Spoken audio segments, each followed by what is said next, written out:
You've probably heard don't touch MU code in WordPress. But here's the truth. That's where the real customization starts.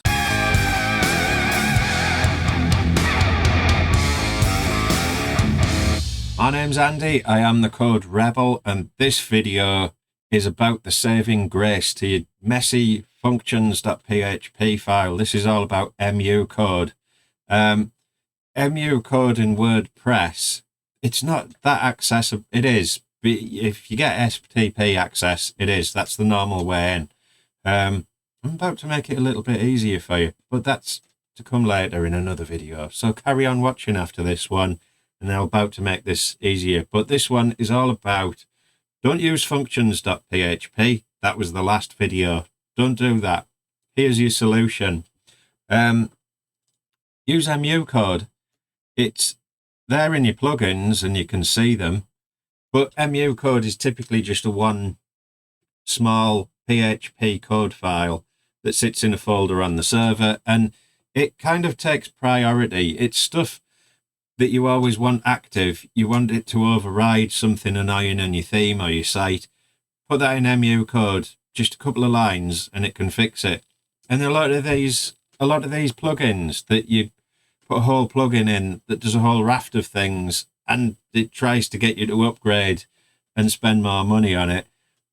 You don't need them if you're just using MU code. It's 4 or 5 lines sometimes of PHP is all you need to give you that function that the whole plugin will do. And you can do it this way. And it's a brilliant thing. I'm not going to show you how.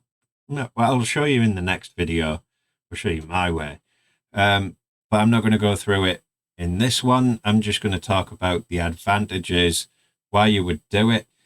So you want things in there like little security tweaks. It overrides and it comes before your plugins and before anything else. It's you know, the master control kind of statements go there.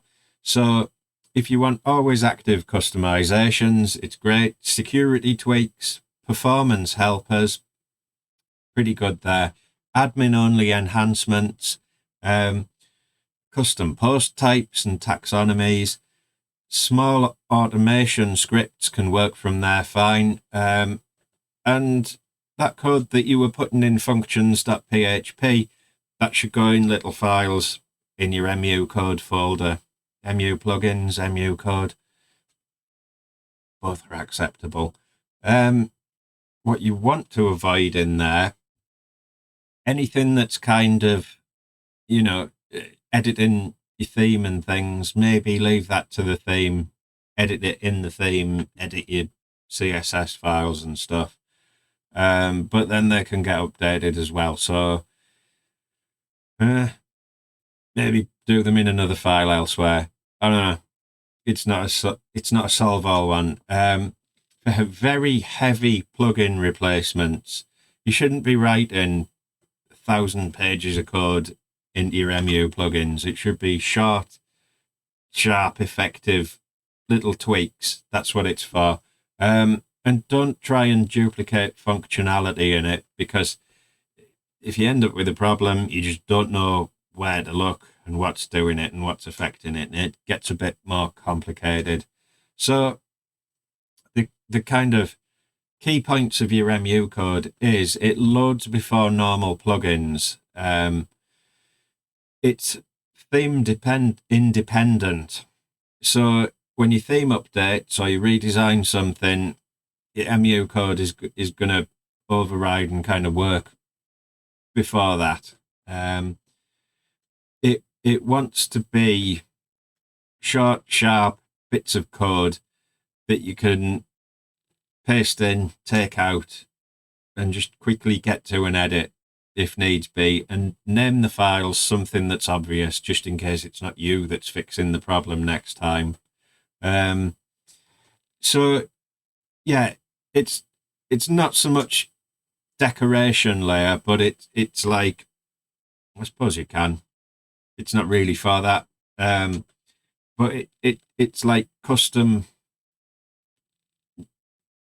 something, custom brain, I guess, of your site, putting little customizations in there to the way it works and how it thinks and how it behaviors. That's what I was looking for. Yeah, that's quick as I can. Introduction and explanation of MU code. And hopefully by the time you're watching this video, I will have actually recorded the next one, which is how we're going to go through and do a little bit. I'll give you some examples of MU code, little bits I've written and put in that help me. Stuff like blocking spam add to carts. That's a perfect use for this one, because you can block certain requests that bots come and do, but real people don't do them. So you can just outright block those kind of add to cart ones. If you'll know if you've used WooCommerce and all of a sudden you see, like, if you've got a cart report on and you're spying on people like I like to do, you'll suddenly see a list of, add to carts. You'd normally get a few abandoned carts per day, depending on your website traffic, but all of a sudden you're getting 100 times that amount. You can block them that way. You can set the priority of how things load. So if you're going on light speed and things, and you're doing checks there, you can drop little snippets of MU code in, and they can help you rank up in Google. So I think that's everything that's really necessary to say at the moment, crammed in. Well, while we're here, I'll just flip over to my instance. We'll go to plugins and installed plugins. And you can see here, if you click on must use, it shows you what MU code is running at the moment. So it's just got that. I don't know what that is. It was a default one on my site. You might have more, you might not have any. Who knows? But yeah, next video, we'll talk about, I'll give you a shortcut into editing them from the dashboard. But just be aware where the folder is on the server. So if you cause a problem that causes the whole site to fall over, and you were editing a specific file and you clicked save and then it fell over and stopped working, you know where to go on the server to find it in the folder.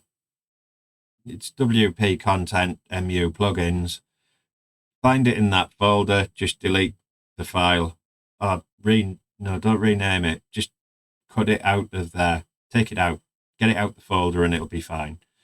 That's how you fix it in real short term. That's somehow I've gone on nearly 8 minutes on that, but that's it in a nutshell. We'll get on to the next video. Click it up somewhere, probably this side up here, and we'll talk about editing them next. So, or if you thought this was shit, then I see you next time, or not. Give me a like and a subscribe. Bye.